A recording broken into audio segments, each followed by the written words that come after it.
Buenas noches, bienvenidos a todos a las charlas de la formación médica continua de la Sociedad de Ginecología del Uruguay. Y bueno, en esta oportunidad, en esta noche, vamos a presentar a esta charla que denominamos sobre mallas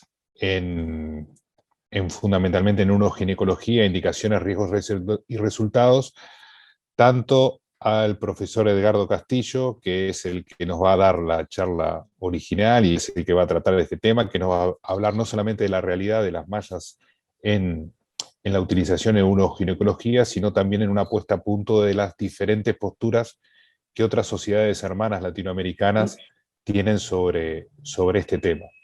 Y para ellos, no, para engalonar aún más la noche, esta noche fría y competitiva con el fútbol de invierno, tenemos a la doctora María Alonso, que es una graduada del Hospital de Clínicas y aparte integrante de la Sociedad de Perinatología, de Uroginecología, que va a darnos la introducción a este importante tema.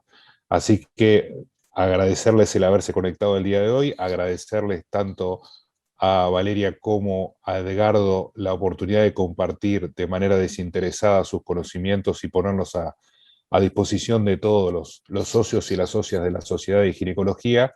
Y sin más preámbulos, le doy la palabra a la colega que va a comenzar la charla del día de hoy. Así que muchas gracias a ustedes por unirse y a los presentadores y al disertante por estar acompañándonos. Hola, buenas noches. Bueno, gracias Gerardo. En la noche de hoy la charla es en relación a las mallas en uroginecología, un tema controversial, tanto a nivel nacional como internacional, y para eso se convocó al doctor Edgardo Castillo. Edgardo es profesor agregado de la Clínica Ginecológica B, se encuentra a cargo de la unidad de uroginecología del Hospital de Clínicas. Es actualmente el presidente de la Sociedad Uruguaya de Perineología y forma parte del comité científico de la Asociación Latinoamericana de Piso Pélvico. Así que bueno, sin nada más para decir, le doy la palabra a Edgardo y buenas noches a todos. Buenas noches para todos. Es un honor para mí poder compartir esta instancia con todos ustedes. Me complace que la doctora Valeria Alonso, que trabaja en el equipo de piso pélvico, junto conmigo, y hemos compartido muchas pacientes, esté coordinando esta mesa. Y luego de eso quisiera decir brevemente, porque es de orden, agradecer la invitación a los organizadores y también felicitar al doctor Vitureira, a la doctora Natalia Pérez, doctor Claudio Sosa y a toda la comisión directiva de la Sociedad de Ginecología del Uruguay, porque este tipo de iniciativa, este tipo de instancias enriquece y engrandece nuestra Sociedad de Ginecología del Uruguay, que la tenemos que seguir abrazando y alimentando, que está prácticamente en los 90 y pico de años, no sé si 95 años, no quiero errarle, pero de todos modos tiene que seguir creando y construyendo. Así que los felicito por todas este tipo de iniciativas y de la idea de la formación médica conjunta. Y como decía, tanto Vitureira como Vale Alonso, sí, me voy el tema está basado en lo que es las mallas en uroginecología. En realidad, vamos a hablar de mallas en uroginecología y piso pélvico, que sin duda, como dijo Vale Alonso, es un tema controversial, aún sigue siendo controversial, y digo aún porque esta polémica surge desde el 2011, cuando la FDA sacó un manifiesto con respecto a los efectos adversos que podían determinar las mallas, y aún así se sigue hablando, discutiendo, sobreviviendo, y hay países en el mundo que han prohibido el uso de mallas, y eso es lo que vamos a ver ahora, porque es un tema interesante en ese punto de vista, de lo que se hace en otros lados también. Y afortunadamente esa opción la tengo, digo, de alguna manera bastante resuelta, diría, porque por las diferentes vinculaciones internacionales, y por eso me parece que es un tema también relevante. Voy a hablar de indicaciones, y acá esta es la diapositiva tal vez que me va a llevar un poquito más rato, pero por eso digo, es simplemente para hacer una introducción. Y voy a hablar de indicaciones de lo que son el uso de mallas en uroginecología, fundamentalmente de los sling de uretra media, en la cual es importante la indicación porque hay que recordar que en medicina lo que no está indicado está contraindicado. Y esto lo digo sobre todo porque los que hacemos uroginecología y piso pélvico, muchas veces recibimos pacientes que vienen y que conocen la idea de una malla, que seguramente hay que explicarle lo que es, y también hay que explicarle también al colectivo médico. Muchas veces las pacientes vienen y dicen, bueno, el doctor me envió para que me coloque una mallita, y entonces parece que la malla o mallita, como se quiera llamar, igual, hace sonar como que sea algo relativamente accesible, fácil, y lo es para el que está familiarizado, pero no lo es para el que no está familiarizado. Y entonces es importante, sobre todo, la indicación, porque muchas de las pacientes que son derivadas a la posibilidad de colocarle una malla, no es la primera opción terapéutica. Y entonces eso muchas veces genera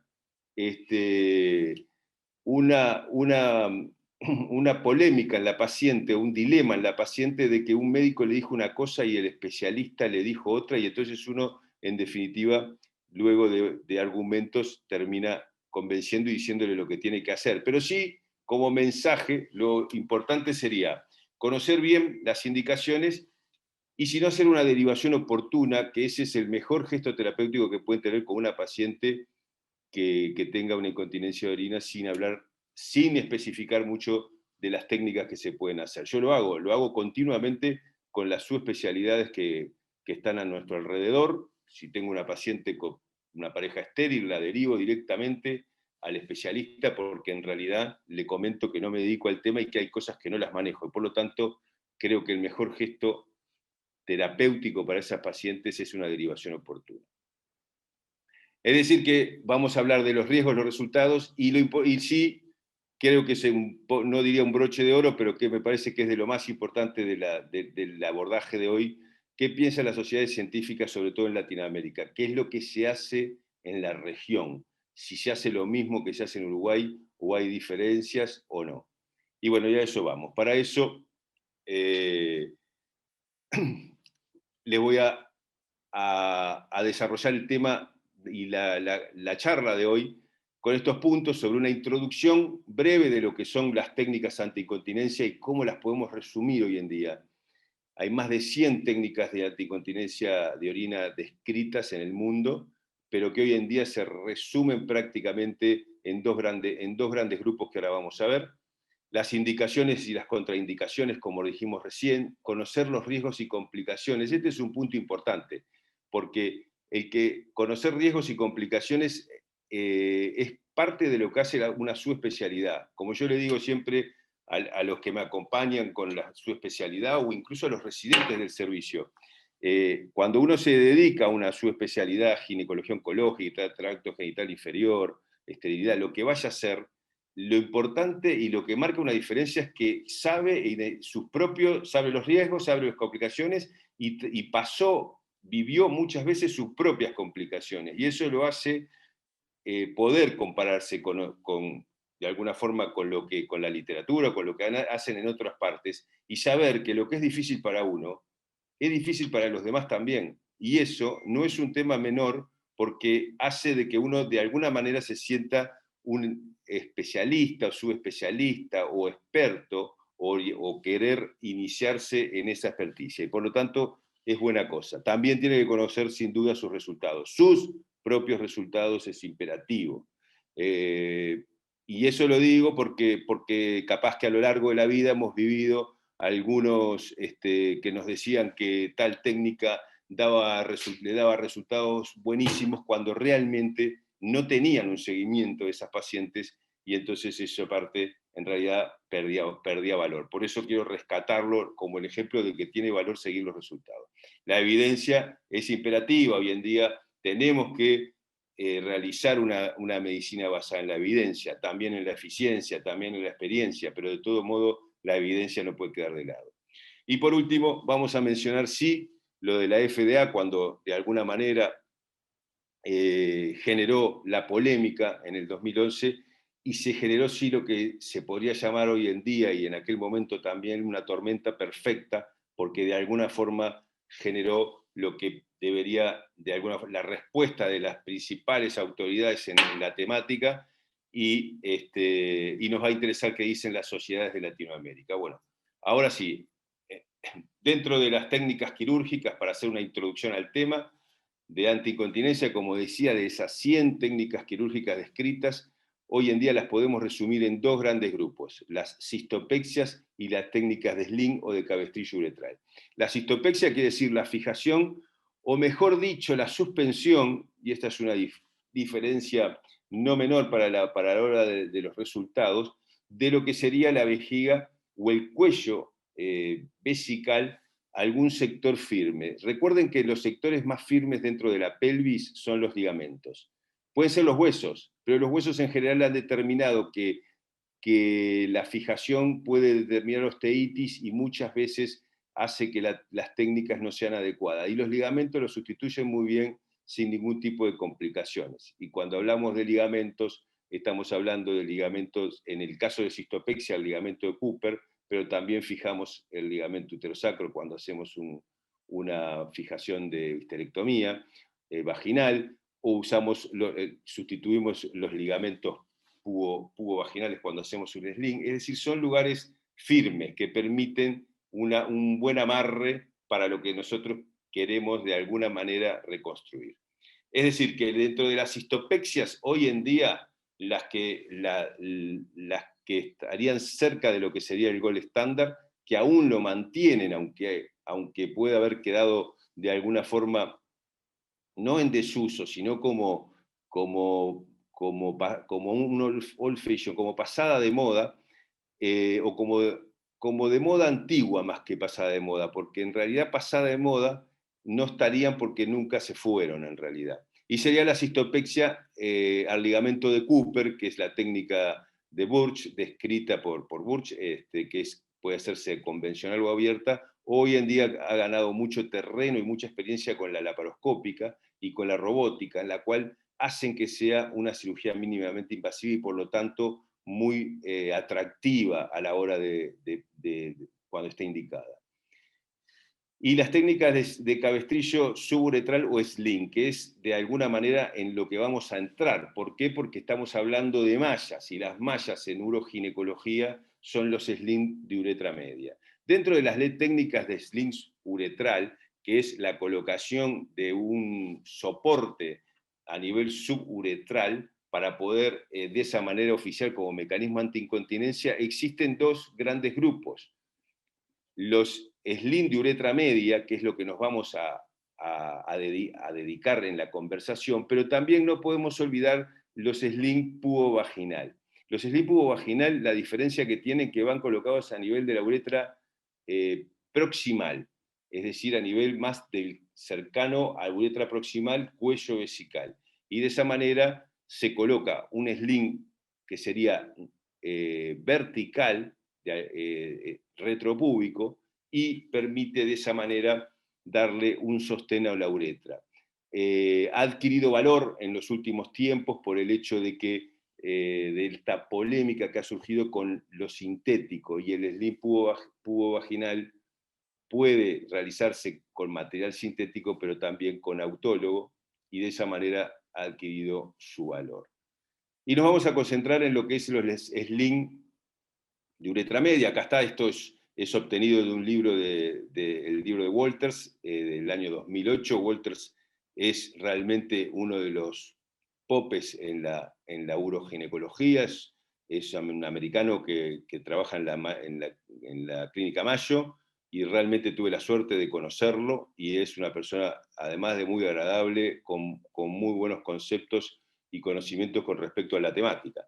Y aquí están los tipos de cabestrillo, que son los de uretra proximal o cuello de la vejiga, y los de la porción media de la uretra, que estaría lo que sería el TBT conocido, que sería el sling retropúbico, y el TOT, como está aquí, que puede ser in-out o out-in, es decir, de afuera adentro y de adentro afuera, como existe en muchas modalidades en el mundo. Nosotros generalmente estamos acostumbrados a hacerlo de afuera adentro, pero también hoy en día tenemos en nuestro mercado los que se utilizan de adentro hacia afuera.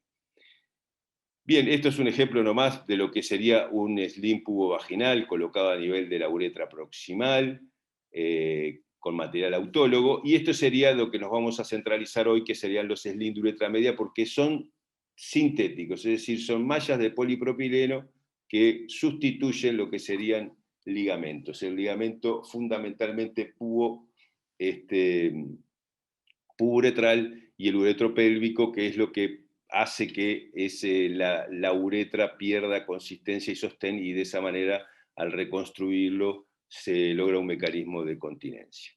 Y bien, y esta es una técnica, el TBT fue la técnica original descrita por Petros y Ullsten.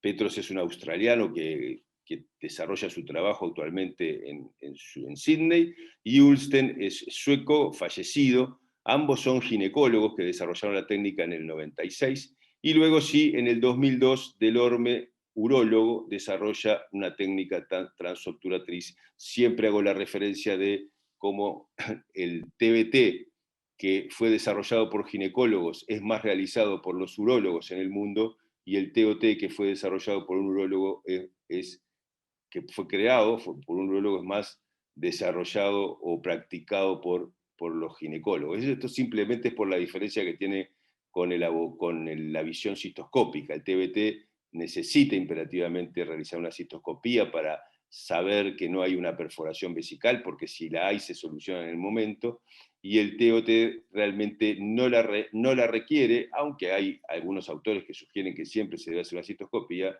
pero que de todos modos la técnica original está descrita para no realizarlo.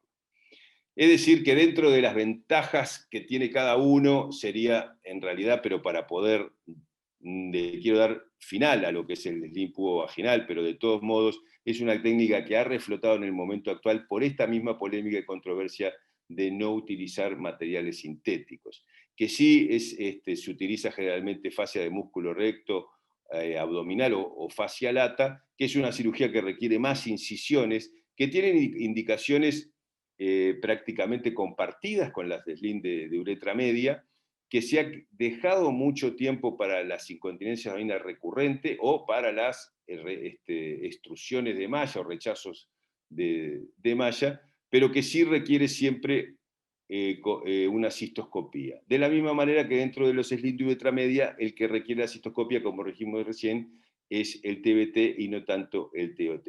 Lo que sí hace atractiva la técnica de los sling de uretra media es que es una cirugía mínimamente invasiva, es decir, que tiene muy pocas incisiones, tiene 3 incisiones que prácticamente no se visualizan, porque una está en la vagina, las otras 2 están en la piel y son prácticamente muy pequeñas, y por lo tanto lo hace una cirugía mínimamente invasiva. Tienen generalmente los resultados y la tasa de complicaciones son buenas, pero la vamos a ver ahora más adelante. Bien, así que nos quedamos con las técnicas de sling, de uretra media, como dijimos recién, y es importante considerar, como vamos a hablar de mallas y como las mallas de polipropileno, el material sintético, es lo principal en la cual hace que de alguna forma se vea como un efecto adverso, es importante conocer el material, cómo está diseñado, y también cuál es ese porcentaje, que vamos a ver ahora después, o esa tasa de exposición que hace que sea tan polémico y tan discutido este tema. Bien, y con respecto a las mallas de polipropileno, generalmente lo que se maneja es que sean de no reabsorbido, de polipropileno tipo 1, es decir, con macroporos, y es lo que permite que los mejores resultados hoy en día. Sí se está trabajando en este tema para diseñar mallas con productos bioactivos de mejor tolerancia para el organismo. Pero de todos modos eso es algo que se vendrá después. Y bien, y lo que sí importante que los SLIM de uretra media aplican para lo que es la teoría integral en relación al tratamiento de la incontinencia de orina. Es decir, la teoría integral básicamente dice que corrigiendo la anatomía se mejora la función. Y además dice que los compartimentos de la pelvis, anterior, medio y posterior, están interrelacionados. Uno de los ejemplos más claros es que cuando uno tiene un rectocele marcado, la paciente va a presentar disfunciones del vaciado miccional. Es decir, hay una relación entre todos los compartimentos de la pelvis, no son por separados. Por eso siempre es importante el trabajo interdisciplinario y no pensar que es terreno solo del ginecólogo porque tiene el útero, del urólogo porque tiene el aparato urinario y del coloproctólogo porque tiene el sector terminal del aparato digestivo, sino que es una visión integral. Y esa visión integral que nosotros en la Sociedad Uruguaya de Perineología y conceptualmente venimos desarrollando y defendiendo hace años es la que permite mejor beneficio y mejores resultados en nuestras pacientes.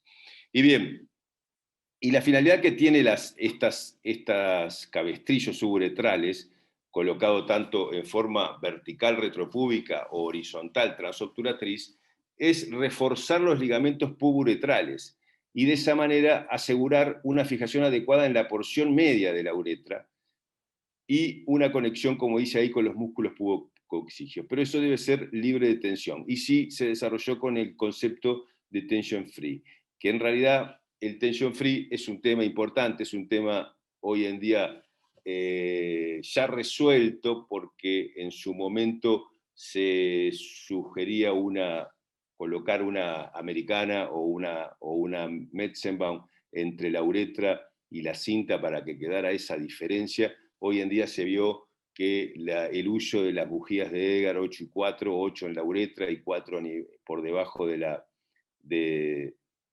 la malla sería la mejor opción. Eso es lo que estamos haciendo nosotros con el equipo de piso pélvico en todos los lugares donde trabajo, en el hospital y en todos los lugares donde trabajo, hacemos el ajuste con las bujías de Edgar 8-4. Tenemos trabajos presentados en congresos y para publicar con respecto a las ventajas que ofrece ese tipo de medida. Y bien, esto es el esquema clásico de la teoría integral, donde aquí simplemente señalo lo que serían los ligamentos puburetrales y cómo de esa manera va a permitir ser sustituidos y de esa forma permitir una adecuada sostén a lo que sería la uretra media. Bien, con respecto a las indicaciones, el segundo punto que íbamos a mencionar es las indicaciones para los SLIM de uretra media sería prácticamente la incontinencia urinaria de esfuerzo, sobre todo cuando se ve con hipermovilidad uretral. Sin hipermovilidad uretral también se aplican, pero que de todos modos el hecho de tener el test de Visopo o Q-tip test con una movilidad uretral mayor de 30, sabe que si pone un sostén debajo de la uretra, esa paciente va a mejorar seguramente su incontinencia de orina. También está la incompetencia uretral intrínseca, un diagnóstico que generalmente surge del estudio urodinámico. Es importante en las pacientes que practican deportes de impacto o tienen tareas de grandes esfuerzos. Esto no es menor. Muchas veces nos obliga ¿sí? No solo a colocar una malla, sino también elegir qué malla. Las pacientes jóvenes, obesas y que practican deporte, en línea general, se podrían llegar a ver favorecidas por un TBT más que por un TOT. Pero digo en línea general porque, recuerden, vuelvo a lo mismo, hoy en día la medicina tiene que estar centrada en la atención del paciente y por lo tanto, como digo siempre, los trajes de medida son imperativos y por eso hay que ver la combinación y cuál sería la mejor opción para cada tipo de paciente. Paciente con patologías que predispongan a un fallo quirúrgico, bueno, por ahí hay que ver qué indicación puede tener y la incontinencia urinaria recurrente, que sin duda es una indicación de SLIM de uretra media o de revalorar a ver por qué tuvo esa recurrencia. Muchas veces hemos visto pacientes que se realizó una cirugía de Burch en la cual la paciente se elevó el cuello vesical y tenía una hipermovilidad uretral en la cual iba a seguir con la incontinencia de orina, y por ahí un cabestrillo suburetral era la mejor opción. Y estas son las contraindicaciones que en general se pueden ver, y afortunadamente no son muchas, y por lo tanto nos permite sí mayor libertad con respecto al uso de lo que serían los sling de uretra media. ¿Qué debemos considerar ahora del diagnóstico? Y muy brevemente sería, en primer lugar, el estrés test positivo, es decir, paciente de posición ginecológica, se hace un esfuerzo de Valsalva y se ve si la paciente tiene escape de orina a través de la uretra. Y digo a través de la uretra porque hay que recordar que las incontinencias pueden ser transmeáticas o extrameáticas. Cuando decimos extrameáticas, que estamos pensando en una fístula o una alteración anatómica en el meato, pero si no, generalmente las más comunes y las que vemos siempre es una incontinencia transmeática. Y eso nos permite hacer el diagnóstico de incontinencia orina de esfuerzo. Con el estrés test positivo documentado tiene un valor muy importante a la hora de tomar decisiones terapéuticas también. Y muchas veces, y hoy en día, es opinable si requiere algún estudio o no, como es la urodinamia. Estamos muy acostumbrados a pedir estudios para confirmar diagnósticos, pero sí se ha visto, y hay mucha evidencia, que si la paciente tiene una incontinencia orina de esfuerzo verdadera, es decir, que no tiene elementos que hagan pensar en una inestabilidad vesical o en otro tipo de incontinencia, no sería necesario realizar un estudio urodinámico. Bien, la hipermotilidad uretral, como decíamos hoy, con la prueba del Q-tip test o del test del hisopo para ver la movilidad de la misma, la deficiencia esfinteriana intrínseca que surge como un diagnóstico que se ve en la urodinamia. Este tipo de situación se favorece más también de los sling verticales que de los horizontales. Es importante conocer si la paciente tiene asociado un prolapso o no y de qué grado. Si no tiene prolapso, es una cosa; si tiene prolapso hay que pensar en la reparación del prolapso y de la incontinencia de orina en el mismo momento. Por lo tanto, el POP-Q, que es una modalidad de evaluación de grado de prolapso descrita en 1996, es decir, hace más de 20 y pocos años, 25 años tal vez, es lo que se tiene que utilizar hoy en día. Sí es importante complementar con maniobra clínica de tipo sling. Esto es una maniobra bien sencilla, en la cual nosotros en la clínica lo realizamos mucho con respecto a ver qué tipo de sling, si es TOT o TBT, podemos realizar. Y simula lo que nos habían enseñado cuando éramos residentes, la maniobra de Bonney, que se elevaba sí la unión uretrovesical y se hacía toser a la paciente. Esta es igual, pero es para las técnicas de cabestrillo. Es el dedo que comprime o el dedo que sostiene. Ahora tengo una diapositiva que les muestro brevemente y se entiende mejor. Importante, sí, el concepto de cirugías virtuales se está utilizando mucho. Les dejé ahí, está en YouTube, pueden poner cirugías virtuales aplicadas a la teoría integral y les va a aparecer unos videos muy interesantes desarrollados por el profesor Paulo Palma de Campinas, que muestra cómo con diferentes maniobras, con instrumentos puede uno simular, puede hacer diagnóstico de incontinencia y simular la técnica que va a utilizar. Y sí es importante a la hora del diagnóstico el BLPP, es decir, el punto de presión de fuga, una sigla que está en inglés, Valsalva Leak Point Pressure, pero que aquí es lo que decíamos hoy: ¿le pedimos la urodinamia siempre o no es necesario? Y volvemos a lo mismo: si la paciente no tiene elementos y uno es categórico en poder diferenciar si se trata de una incontinencia de orina de esfuerzo verdadera, y a su vez puede ver si es leve o severa de acuerdo a la entidad de si pierde gotas o si pierde chorro, no requeriría un estudio urodinamico. O sea que eso es importante porque está avalado por evidencia de trabajos científicos que lo determinan. Esta es la maniobra que decía de tipo sling, el dedo que sostiene. Si no hay pérdida, al sostener solamente se hace un TOT, y si hay pérdida, el dedo comprime, y si comprime, se hace el TBT. Esto es simplemente fácil de recordar: el TBT es más obstructivo que el TOT, es el doble de obstructivo que el TOT. Por lo tanto, por eso el dedo que sostiene y el dedo que comprime nos permite ver las diferencias.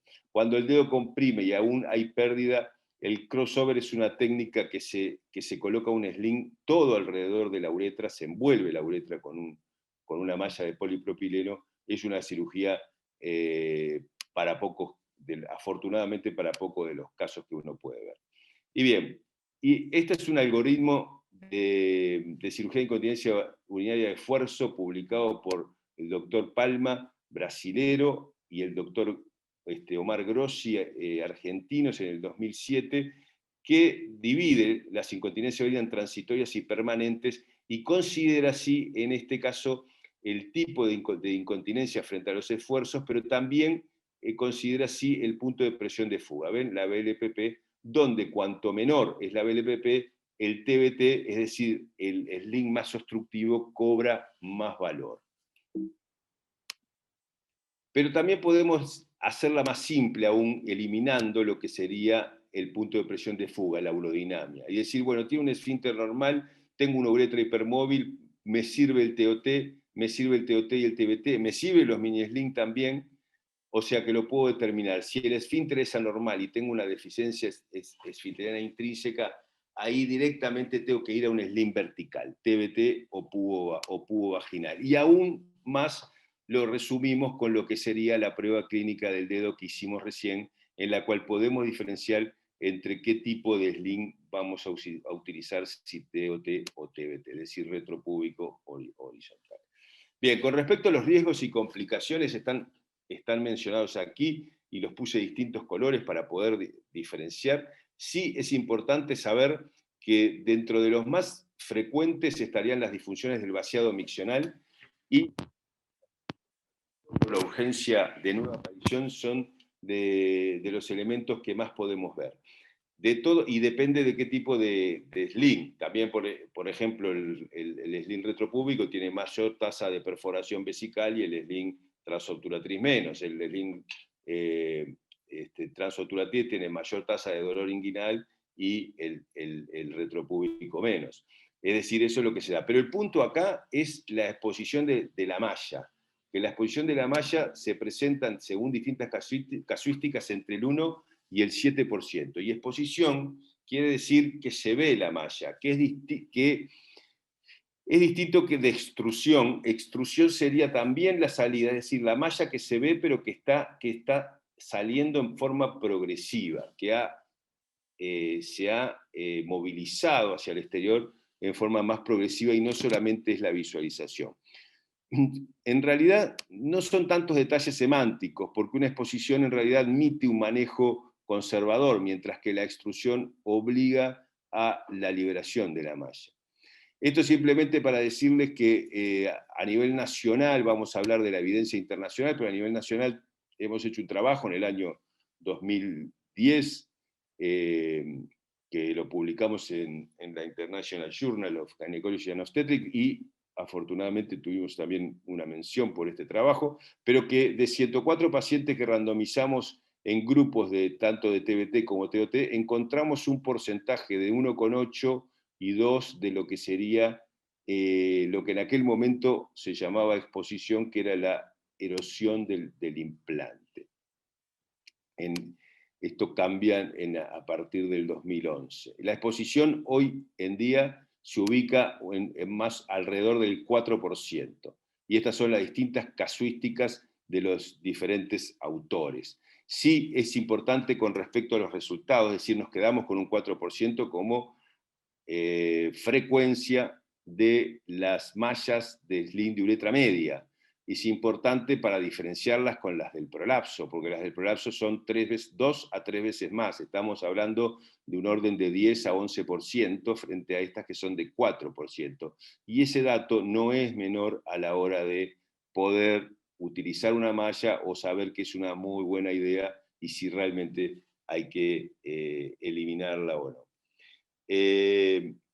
Bien, resultados y evidencias. En general, los sling de uretra media, comparado con las otras técnicas tal vez más frecuentes, hoy en día en el mundo se menciona como 4 grandes técnicas para solucionar las incontinencias vagina de esfuerzo: la técnica de Burch, abierta, cerrada o robótica; los sling pubo vaginal; los sling de uretra medias y los bulking agents, es decir, los agentes de impactación. Estos serían prácticamente las 4 opciones terapéuticas que existen para combatir la incontinencia urinaria de esfuerzo. Y los resultados de éxito en general que tenemos para los sling de uretra media oscilan entre 71 y 92%, es decir, son buenos. La tasa de recurrencia entre el 1 y el 15%, es decir, es relativamente tolerable, baja si es del 1%, 15% es tolerable, por eso les digo. Y en este trabajo que publicamos nosotros veíamos que son efectivos para tratar la incontinencia de orina de esfuerzo. Y eso lo digo porque en el año 2016 también el grupo de la FIGO también determina que los sling de uretra media, el Pubo Vaginal Sling y el Burch son efectivos para tratar la incontinencia urinaria de esfuerzo también. Así sigue habiendo evidencia publicada en el año 2017, la Cochrane también dice que son seguros, tienen un perfil seguro, con alta efectividad, y tienen un impacto de mejoría en la calidad de vida muy importante. Así no los pone no ubica aún como suficiente evidencia a los mini sling. En aquel momento se evaluó el TBT Secure, que era el TBT, el mini sling desarrollado por la Johnson & Johnson, en la cual hoy en día hay muchas más opciones en el mercado, con mejor calidad y más facilidad, y que se están evaluando. Aún no hay una evidencia firme de que puedan sustituir a los sling, al TOT, porque el TOT es el que se utiliza más para la incontinencia de orina moderada o leve. El mini sling sirve mucho para la incontinencia de orina de esfuerzo leve, o sea que por ahí comparten esa indicación. En el caso de una incontinencia severa no entraría, a mi modo de ver, los mini sling, aunque se está diciendo que podrían llegar a ser útiles. Creo que por ahora no es el momento. Bien, y la Asociación Europea de Urología señala en el 2017 que la superioridad de los sling de uretra media sobre la colposuspensión de Burch y el sling pubovaginal para tratar la incontinencia de orina de esfuerzo femenina primaria es una buena opción, y son los sling de uretra media significativamente más eficaces que el Burch en términos de tasas generales y objetivos de continencia. Es decir, estamos con una buena opción que está en un tema de controversia.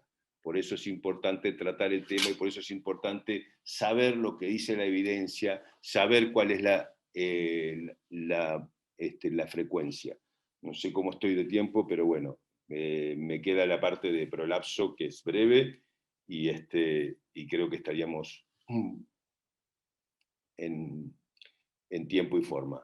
Bien, con respecto a las técnicas quirúrgicas para prolapso, en general se puede utilizar con tejidos nativos o con mallas. Y esto es un punto importante, porque es importante la indicación. Entonces, ¿a qué pacientes sí colocarle malla y a qué pacientes hacer una cirugía con sus propios tejidos? En líneas generales, les resumo que una paciente con un prolapso primario es candidata a ser resuelta con sus propios tejidos. Y eso es la parte tal vez conceptual más importante para conocer. Y quedando sí el uso de mallas para lo que sería un prolapso recurrente, el prolapso de cúpula vaginal, porque ha ofrecido buenos resultados, aunque igual la técnica de Richter bilateral sin malla también ofrece resultados similares, pero que de todos modos tienen algunas diferencias sutiles. Y esas son las principales indicaciones que reúne hoy en día el uso de mallas en prolapso. Está demostrado de la Cochrane que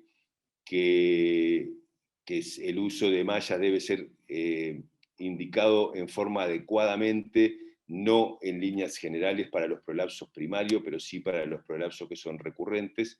Y los autores aquí concluyen que el perfil de riesgo-beneficio significa que las mallas transvaginales tienen utilidad limitada en la cirugía primaria, lo que les decía recién. Si es un prolapso primario, no entraría la malla, ¿sí? Pero sí podría utilizarse en lo que sería un prolapso recurrente o un prolapso de cúpula vaginal. En el 2011, cuando la FDA saca el manifiesto, muchas de estas telas transvaginales fueron voluntariamente retiradas del mercado. Ese fue el gran impacto que hubo. Y las telas transvaginales permanentes, más nuevas y más leves, o sea, de menos cantidad de malla, actualmente disponible, todavía no fueron evaluadas en ensayos clínicos aleatorizados. Es decir, todavía para prolapsos no hay una evidencia tan fuerte como lo hay para las mallas de uroginecología Sling de uretra media. ¿Qué dice la FDA? Bien, la FDA y las sociedades, bien. La FDA en el año 2011 sacó este manifiesto en la cual dice que las pacientes tratadas con malla de uso transvaginal a nivel pélvico tienen complicaciones que pueden ser serias, tanto para tratar el prolapso como la incontinencia urinaria de esfuerzo. Eso generó un aumento dramático de litigios y demandas de malpraxis debido al uso de mallas de polipropileno. Un gran tema, lo cual generó que hubiese también un panel de consultores especialistas que concluyen y separan a los sling de uretra media que pueden ser seguros y eficaces, pero que los mini sling aún no están evaluados. ¿Y eso qué produjo? Produjo una advertencia y por lo tanto una recesión. Muchos de los países empezaron a ver si realmente lo podían utilizar. Y también se generó lo que decíamos hoy, esa tormenta perfecta en donde las principales sociedades científicas, como es la International Continence Society y la IUGA, determinan lo que sería una terminología y una clasificación de lo que son las complicaciones en la inserción de prótesis o injertos en el tejido, en las cirugías de piso pélvico. Entonces, y solamente para resumir, dice que tanto la International Continence Society como la IUGA fueron proactivos en definir toda la terminología relacionada con la inserción de prótesis e injertos en la cirugía del piso pélvico femenino. Y lo que ven es que el volumen del material sintético, relativamente pequeño en el caso de las cintas, es un punto importante y el posicionamiento también es importante. Entonces, ahora, ¿cómo está el mundo con respecto a esta interrogante de las mallas? ¿Y qué dicen las sociedades científicas? Y bueno, acá hay puntos interesantes. Pero estas diapositivas están en portugués porque una parte de esta charla la di en el año 2019 en Brasil, en Goianas, y quedó en portugués, pero no ha cambiado. A lo que voy es que del 2019 ahora no ha cambiado, porque el mundo ha estado preocupado, dirigido y direccionado al tema de la pandemia del COVID, y por lo tanto las cirugías se han reducido en todo el mundo, las cirugías de coordinación, que son las de prolapso sobre todo, y por lo tanto no ha habido cambios en esto. Pero vean ustedes, en noviembre del 2017, en Australia prohíbe los dispositivos de malla. Nueva Zelanda dice que encuentra que hay riesgos asociados que superan los beneficios. En enero del 2018, los mini-sling estarían excluidos para el uso futuro. Empiezan, ¿no?, distintos gobiernos a castigar el uso de las mallas.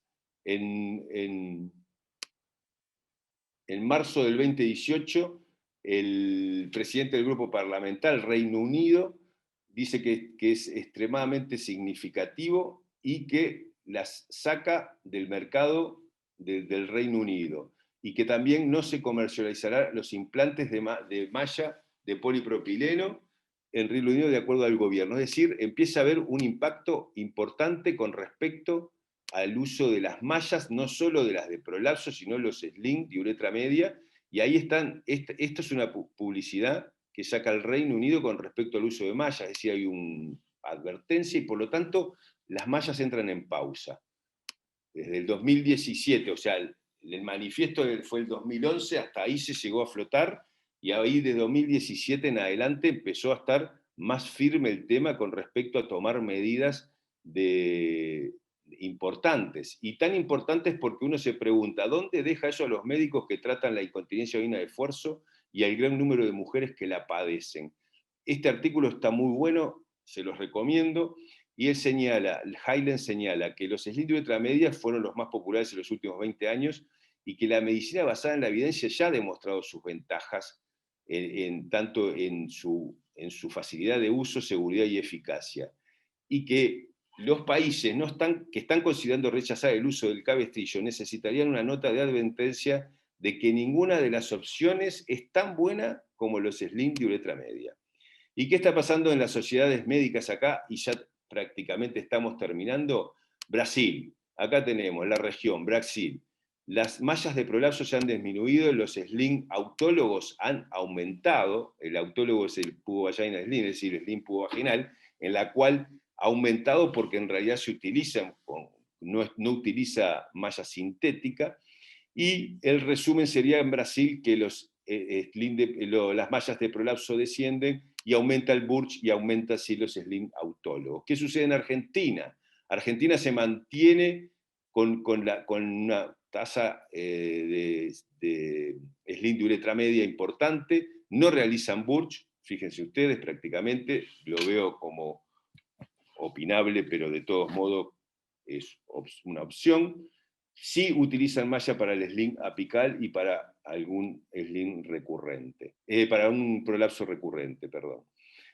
Paraguay tiene kit de distintas marcas covenciales y diferentes mallas, no disponen de robot para lo que sería realizar el Burch, pero sí cuentan con profesionales formados en el extranjero para poder realizarlo. Perú mantiene los sling de uretra media para tratar la incontinencia urinaria y utiliza solo el sling apical en prolapsos para reparación y reforzamiento del compartimento medio. No lo utiliza en compartimento anterior ni posterior y no habla de la recurrencia. Chile utiliza los sling de uretra media también, pero solo utiliza los sling apical en prolapso para reforzar el compartimento medio. Uruguay, hicimos un consenso en la super, donde se sigue utilizando los sling de uretra media para tratar la incontinencia urinaria de esfuerzo. Usamos sí en prolapso el sling apical para reparar y reforzar el compartimento medio, y se utilizan las mallas transvaginales en el prolapso recurrente. Es decir, que si vamos a Latinoamérica, todos se siguen utilizando las mallas de sling de uretra media, pero sí se ha reducido o se ha seleccionado lo que serían las mallas en prolapso. Sin embargo, en otros países del mundo ya los gobiernos han prohibido los sling de uretra media, como ven aquí, en varios lugares, y más aún las mallas transvaginales. Bien, si buscamos evidencia, y ya estamos terminando, en la incontinencia urinaria de esfuerzo, existe, como decíamos, una fuerte evidencia de los beneficios que ofrece. Por lo tanto, los cirujanos deben saber que deben de brindar a la paciente una información adecuada y hacer firmar un consentimiento informado de lo que está realizando. Existe sí un cuestionario que pueden ayudar a la paciente a tomar las decisiones, pero deben sí los cirujanos tener una capacitación específica para cada dispositivo. Recordar una buena idea en manos no preparadas puede desprestigiarla, y por lo tanto sacarla del sistema no es una buena cosa. Por lo tanto debe haber un entrenamiento adecuado, y los cursos Hanons en modelos cadavéricos son puntos importantes. Si vamos a la evidencia de prolapso, como decíamos hoy, puede ser tratado con éxito sin la necesidad de mallas, sobre todo los prolapsos primarios, y por lo tanto las mallas estarían reservadas para personas de alto riesgo o seleccionadas.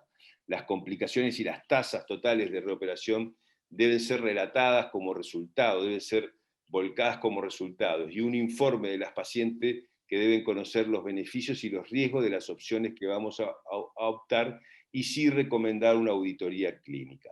Eso es importante, y por tanto, y como conclusión, los slings son los tratamientos más efectivos para las mujeres con incontinencia de orina. el uso de mallas para la incontinencia de orina debe ser en pacientes con incontinencia que tratan a los médicos con opciones generales para un tratamiento quirúrgico inferior. O sea, deben de conocer y deben ser conscientes tanto las autoridades que los prohíben de esa muy buena opción. Que la experiencia de muchos médicos con cualquiera de las otras opciones puede ser limitada o nula y por lo tanto es mucho mejor o mucho mayor dejar que las mallas de eficacia y seguridad probadas en uso sean utilizadas. Los cirujanos ginecológicos deben estar familiarizados con los resultados informados, esto es muy importante, y también con las provisiones o restricciones para poder brindar una información adecuada a la paciente una vez tomada la decisión. Por lo tanto, si hoy en día que hay tiempo de pandemia y que la gente a veces está aburrida en la casa y se dedica al cine o a más Netflix, pero que de todos modos podemos decir, si lo llevamos a lo que es el cine, que hay técnicas de antiincontinencia que quedaron de acuerdo de alguna forma en el pasado y es lo que el viento se llevó. Hay otras que son el presente, como los sling de uretra media, pero que sí determinan tiempos violentos, por eso es la controversia que hay, y veremos seguramente dentro de unos años que podemos mencionar que había una vez en Hollywood en la cual podemos saber qué es lo que se puede utilizar en el momento. Por eso es importante saber que se sigue trabajando, sí, en materiales protéicos bioactivos para mejorar la composición de la misma y que es imperativo el entrenamiento formal de los cirujanos. Por lo tanto, aquí hay varios actores. Por un lado, está la evidencia científica, por otro lado está la FDA con las medidas médico-legales que son importantes también porque ya se han ido de muchos de los países del primer mundo y seguramente van a volver en algún momento, pero bueno, eso es una opinión personal. Hay que considerar los costos y las fuerzas del mercado y sobre todo al cirujano pélvico porque es el que está siempre ahí a la orden del día y que debe de conocer varias de las opciones de técnicas de uroginecología. Muchas gracias a todos. Espero no haberme extendido en el tiempo, ¿vale? No me pude mirar un reloj, pero de todos modos no sé cómo estoy para esto. Tampoco sé cómo va Uruguay, que está jugando con Paraguay. Bueno, muchas gracias, Edgardo. Excelente la presentación. Le vamos a pedir a todos los participantes que si tienen preguntas para hacer, lo hagan a través del icono de Q&A, de preguntas y respuestas. De todas formas, ya tenemos alguna pregunta que la voy a pasar a leer, que está a cargo de la doctora Cintia Bustamante, que dice, bueno, buenas noches, gracias por la presentación. Quería saber qué experiencia tiene el Hospital de Clínicas en el uso de material autólogo para la realización de TOT y o si conocen algo de éxito, falla y o complicaciones en el mundo. Muchas gracias. Y también la doctora pregunta si tenemos datos dónde enviar a las pacientes para fisioterapia de piso pélvico, tanto en Montevideo como en el interior del país. Bien. Bien, ¿voy? ¿Se escucha? Sí, sí. Bien. Perfecto. Doctora Bustamante, gracias por la pregunta. Sí, es interesante el hecho de poder utilizar las técnicas de mínimamente invasiva con agujas y el sustituir la malla sintética de polipropileno por sling autólogo. Se puede, lo hemos realizado. No tengo una experiencia marcada en este momento. Estaré con muy pocas pacientes como para sacar una publicación en este momento, pero te diría que la técnica se puede realizar, dejamos más incisiones, sobre todo si usamos la de recto anterior, que es una buena opción, y la estoy utilizando en pacientes de necesidad. La indicación sería aquellas pacientes que tienen un rechazo tisular, es decir, que tienen una extrusión, que siguen con la incontinencia vaginal de esfuerzo recurrente, y que la alternativa podría llegar a ser mejor un sling que un sling de uretra media o un sling que una cistopexia al Cooper, que es decir, que una técnica de Burch. En ese caso sería la principal indicación. En línea general y de entrada me inclino a los sling de malla de polipropileno, explicándole a la paciente que tienen una tasa de exposición, extrusión o de rechazo del 4%, y que el costo-beneficio generalmente inclina la balanza hacia los beneficios. Pero bueno, si la paciente después de transitar eso tengo una incontinencia recurrente, utilizaría esa opción. No la emplearía como algo primario. Creo que seguiría con las mallas de kits en este momento. Y la segunda, sí, tenemos en la SUPER, la Sociedad Uruguaya de Perineología, está integrada por urólogos, ginecólogos, coloproctólogos, fisioterapeutas, fisiatras y otras disciplinas, pero fundamentalmente esas, y contamos con fisioterapeutas, tanto en Montevideo como conocemos en algunas del interior del país, y si no podemos vincular con alguien, y eso te pido que me pases por privado después, o tu teléfono, te paso el mío, y te contestamos directamente esa inquietud, con un nombre y apellido, por supuesto. Perfecto. Espero que haya sido respondida la pregunta. Cintia, a ver si hay alguna otra. Bien. La doctora Rosana Struch pregunta, ¿cuál es el tratamiento conservador en la exposición? Bien. Bien.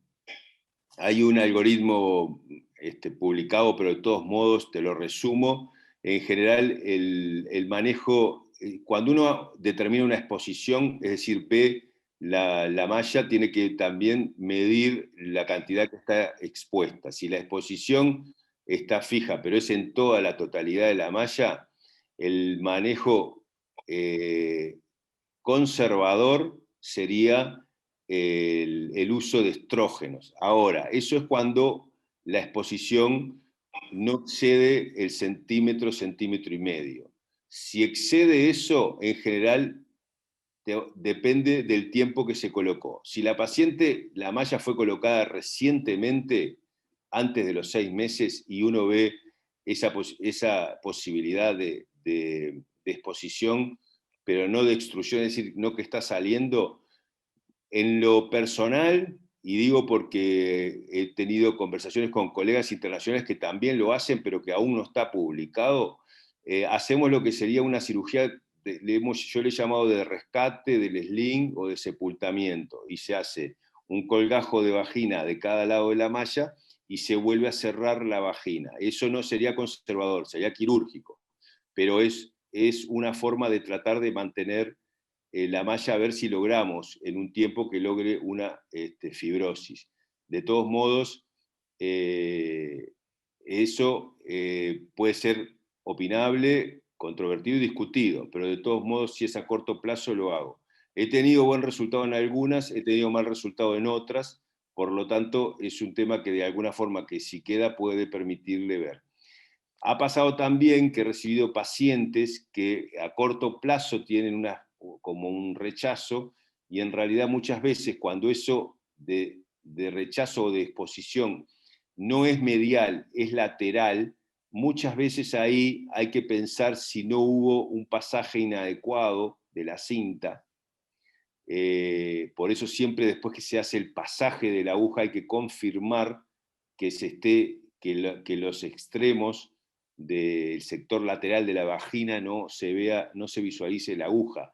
Me ha pasado en lo personal, y los ayudantes míos saben bien, que pasamos la aguja, que nos parece que está bien, y que cuando vamos a la visualización tenemos la aguja la estamos viendo en la vagina, sin haber pasado la malla, me refiero, solo la aguja.